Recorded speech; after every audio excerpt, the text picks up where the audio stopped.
শীত ভালোই পড়ে গেছে, তাই আপনাদের সঙ্গে শেয়ার করবো পালং শাকের ঘন্ট।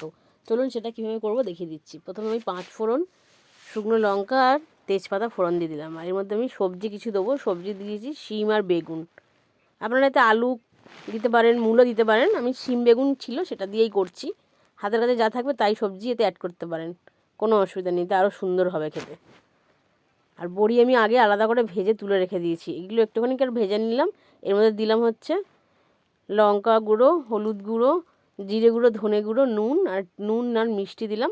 আর দিলাম একটু জল, আর পালং শাকটা দিয়ে দিলাম, আর দিলাম জল সিদ্ধ হওয়ার জন্য, যাতে সবজিগুলো সিদ্ধ হয়ে যায়। ঢাকা দিয়ে রাখলাম। এবার ভেজে রাখা বড়িটাও দিয়ে দিলাম এর মধ্যে,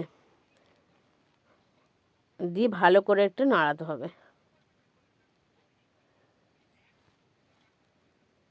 জলটা শুকিয়ে গেলেই আমার পালং শাক ঘন্ট রেডি হয়ে যাবে।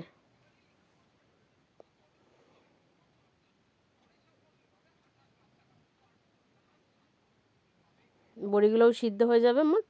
দেখুন পালং শাক ঘন্ট আমার রেডি। শীতকালে তো ভীষণ ভালো লাগে খেতে। আমার পালং শাক ঘন্ট রেডি।